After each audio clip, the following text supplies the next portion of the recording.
রূপং দেহি জয়ং দেহি যশো দেহি দিশো জয়ী। বন্ধুরা, আপনারা জানেন মোটামুটি নবরাত্রি শুরু হয়ে গেছে। নবরাত্রি আমরা পালন করছি, অনেকেই উপোস করেছি, অনেকেই ব্রত করতে শুরু করেছি, কিন্তু আমাদের মেন পুজো শুরু হবে ষষ্ঠীর বোধনের মাধ্যমে। তো আমরা মোটামুটি রেডি, সব প্যান্ডেলও অনেকটাই হয়ে গেছে, সব জায়গায় ঠাকুর দেখা শুরুও হয়ে গেছে।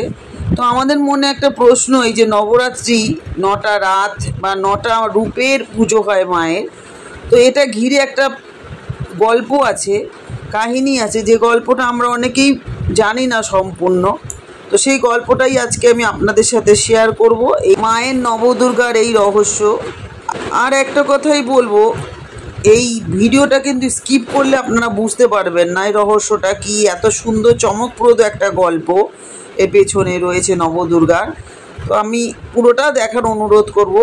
আর তার আগে বলবো, নতুন হয়ে থাকলে অবশ্যই চ্যানেলটা সাবস্ক্রিপশন করে পাশে থাকবেন, সকলের সাথে শেয়ার ও লাইক কমেন্ট করে পাশে থাকবেন, অল বাটনে প্রেস করে রাখবেন, তাহলে আমি এরকম সুন্দর সুন্দর মোটিভেশনের ইনফরমেশনের ভিডিও দিলে আপনারা তৎক্ষণাৎ পেয়ে যাবেন। সারা ভারতবর্ষ জুড়ে হিন্দুরা আনন্দ এবং ধর্মীয় উৎসাহের সাথে নবরাত্রি পালন করে। এই উৎসব বছরে দুবার পালিত হয়, একটা চৈত্র নবরাত্রি যেটা মার্চ থেকে এপ্রিল মাসে পালিত হয়, আর আরেকটা হচ্ছে শারদীয়া নবরাত্রি যেটা অক্টোবর নভেম্বরে পালিত হয়। ওটা যেটা মার্চ আর এপ্রিলে হয় সেটা হচ্ছে বাসন্তী পুজো, আর এটা হচ্ছে শারদীয়া দুর্গা উৎসব যেটা আমরা পালন করছি বড় করে। মহিষাসুরের ওপর বিজয়। ত্রিমূর্তি ব্রহ্মা, বিষ্ণু এবং শিবের দেবতা ব্রহ্মা মহিষাসুরকে মহিষ রাক্ষস বা কেবল মহিষই দান করেছিল, যা তাকে বিশ্বের যে কোনো পুরুষের হাত থেকে রক্ষা করেছিল মহিষাসুরকে। এই দান দ্বারা শক্তিপ্রাপ্ত হয়ে মহিষাসুর পৃথিবী, স্বর্গ এবং জগৎ জয় করার জন্য যাত্রা শুরু করেন এবং দেবতাদের রাজা ইন্দ্রকে পরাজিত করেন।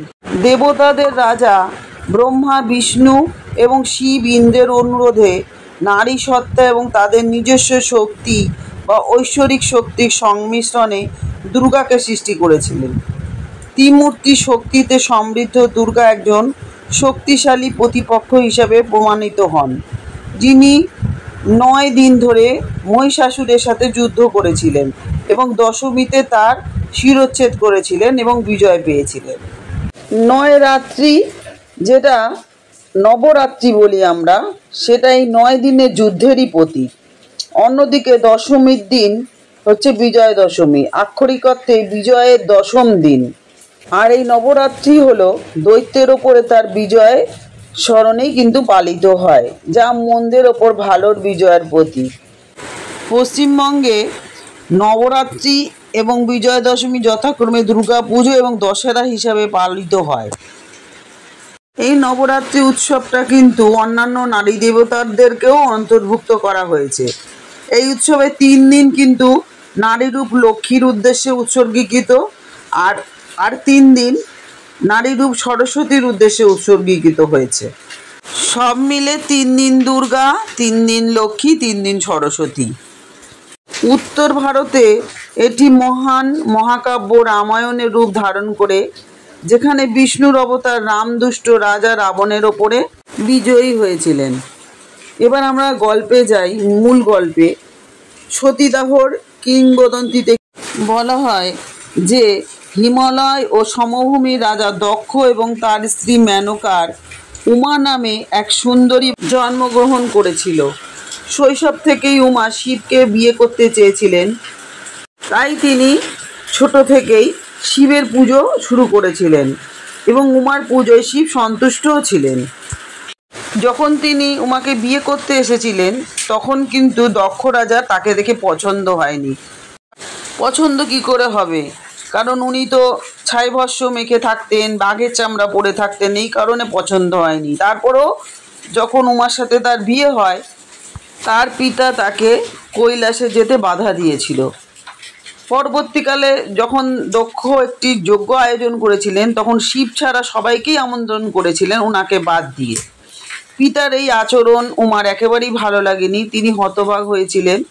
তারপরে শিবের নিন্দা ওই যজ্ঞে করা হচ্ছিল যখন, তখন উমা ওসব শুনতে না পেরে উনি দেহ ত্যাগ করেছিলেন, সেটাই হচ্ছে সতীদাহ। শিব এই কথা যখন জানতে পেরেছিলেন তখন দক্ষের বাড়িতে এসে তিনি উমার দেহ কাঁধে তুলে নিয়ে উন্মত্তভাবে নাচতে শুরু করেন। পরম শক্তির নৃত্যে পৃথিবী ধ্বংসের প্রায় দ্বার প্রান্তে।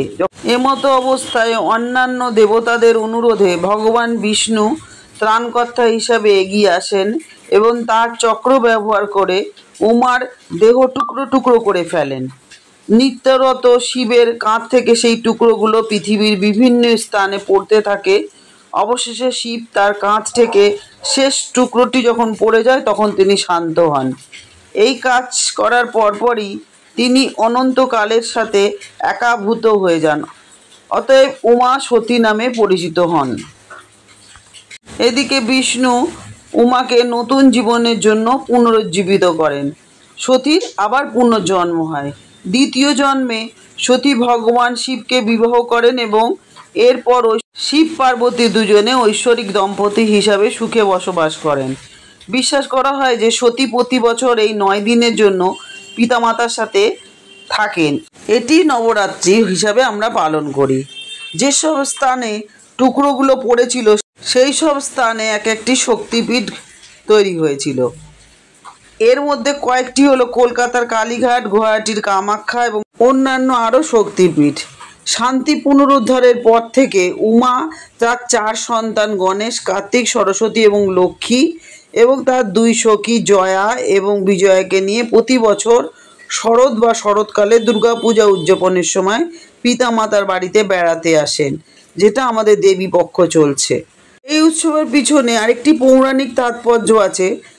রামায়ণ অনুসারে রাম চণ্ডী পুজো করেছিলেন একবার, কারণ রাবণ সীতাকে হরণ করেছিলেন। সেই জন্য তিনি এই লঙ্কার দশমুখ রাজা রাবণকে বধ করার জন্য দুর্গার আশীর্বাদ প্রার্থনা করেছিলেন।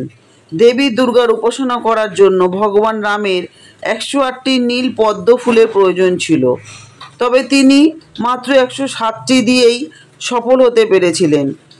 ঐন্দ্রজালিক সংখ্যা অর্জনের জন্য তিনি তার একটি চোখ, যা পদ্মের মতো এবং নীল রঙের ছিল, দেবীর চরণে উৎসর্গ করার সিদ্ধান্ত নেন। তার ভক্তিতে সন্তুষ্ট হয়ে দেবী দুর্গা আবির্ভূত হয়ে তাকে আশীর্বাদ করেন। দুর্গা রাবণকে কিভাবে বধ করবেন তার রহস্য রামকে খুলে বলেন। তারপর তাকে পরাজিত করার পর রাম দীপাবলির দিনে সীতা এবং লক্ষ্মণকে নিয়ে বিজয়ী হয়ে তার অযোধ্যার রাজ্যে ফিরে চলে যান। এবার আরেকটি কাহিনী, সেটা হচ্ছে রক্তবীজের সাথে দেবীর যে গল্পটা, সেটা আমরা অনেকেই জানি না। রক্তবীজের কথা শুনেছি কিন্তু রক্তবীজের সাথে গল্পটা জানি না। যারা জানি না অবশ্যই তারা এই ভিডিওটা দেখে জানতে পারবেন। তো রক্তবীজ ছিল একজন অসুর। তার বর ছিল যে যখন তার রক্তের 1 ফোঁটা মাটিতে পড়ে তখন সেই জায়গায় শত শত রক্তবীজের জন্ম হয়। এটি ইঙ্গিত দেয় যে আমাদের প্রতিটি ডিএনএতে আমাদের সমস্ত গুণাবলী এবং ইতিহাস নিহিত রয়েছে, মানে সব কিছুই মায়ের সাথে আমাদের শরীরের সাথে মিল। তাই আমাদের মৌলিকত্ব থেকে রূপান্তরিত হওয়া অপরিহার্য। দেবী ঠিক এটিই করেন। তিনি জ্ঞান, প্রেম এবং কর্মে ত্রিশূল নিয়ে আসেন এবং আপনার ডিএনএর গভীরে উপস্থিত আসুরিক গুণাবলী থেকে আপনাকে মুক্ত করেন। ঐশ্বরিক মহিমা হলো সমস্ত করুণা এবং প্রেম। তিনি সিংহের উপর চড়েন, বৈসাদৃশ্য দেখুন, পশুর ওপর চড়ে করুণা। এটাই আপনাকে নিজের নীতিতে আনতে হবে। বিপরীত মূল্যবোধগুলি পরিপূরক। তোমার শরীর অস্তিত্বেরই একটি অংশ, তুমি মহাবিশ্বের অংশ। যদি বাতাসে কিছু সমস্যা থাকে তাহলে সব কিছুই প্রভাবিত হয়। পরিবেশ আমাদের প্রথম শরীর, আমাদের খাদ্য পরিবেশ থেকে আসে, এই জন্যেই একে অন্নকোষ মায়া বলে। আরেকটি গল্প আছে, একজন রাজা তার রাজ্য হারিয়েছিলেন এবং একজন ব্যবসায়ী তার ব্যবসা, উভয় তাদের জীবিকা হারিয়েছিলেন। তারা একজন গুরু মার্কেন্ডীয় ঋষির কাছে যান এবং তাকে প্রণাম করেন। তিনি তাদের পথ দেখান। তুমি তোমার রাজ্য হারিয়েছো কারণ তুমি অহংকারী ছিলে, আর তুমি তোমার ব্যবসা হারিয়েছো কারণ তুমি অন্ধ, অহংকারী ও লোভী ছিলে। সংকীর্ণতা, অহংকার, লোভ কাটিয়ে উঠতে মাতৃদেবীকে সেবা করো। মাতৃদেবীর গল্প শোনো। যখন শক্তি এবং প্রাণ জেগে উঠবে তখন সমস্ত আশীর্বাদ তোমাকে রাখবে, তোমার সমস্ত ইচ্ছে তোমার কাছে আসবে। তারা বৃহৎ এবং ক্ষুদ্র জগৎকে সংযুক্ত করেছিল। জীবনের প্রতিটি দিক জড়িত এবং একে বলা হয় যজ্ঞ। এটি সকল মানুষের কল্যাণের জন্য করা হয়। সুনির্দিষ্ট মন্ত্র, পদ্ধতি, ভেষজ ইত্যাদি আমাদের জীবনে বিশাল কিন্তু প্রভাব ফেলে। এবার আমি মা দুর্গার যে 9টি রূপ সেটাই এক এক করে বলবো, আর কোন কোন দিনে মায়ের কোন কোন রূপের পুজো হয় সেটাও বলবো। প্রথম অর্থাৎ প্রতিপদে শৈলপুত্রী, দ্বিতীয়াতে ব্রহ্মচারিণী, চন্দ্রঘণ্টা তৃতীয়াতে, কুষ্মান্ডা আজকে অর্থাৎ চতুর্থীর দিন, পঞ্চমী স্কন্দমাতা, কাত্যায়নী ষষ্ঠী, কালরাত্রি অষ্টমী, নবমী মহাগৌরী এবং সিদ্ধিদাত্রী হচ্ছে দশমীতে পুজো হয়।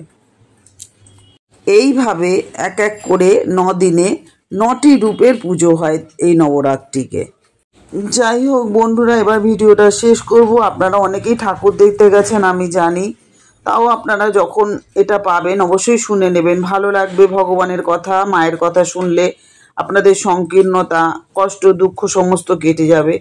তা বলবো আজকে আসি, আবার দেখা হচ্ছে নতুন আর একটা ভিডিও নিয়ে। এতক্ষণ আমার সাথে থাকার জন্য আপনাদেরকে অসংখ্য ধন্যবাদ। সবাই সুস্থ থাকুন, ভালো থাকুন, আনন্দে থাকুন। মা দুর্গা সকলকে ভালো রাখুক, সমস্ত বিপদ আপদ থেকে রক্ষা করুক। জয় মা দুর্গা, জয় মা দুর্গা, জয় মা দুর্গার জয়।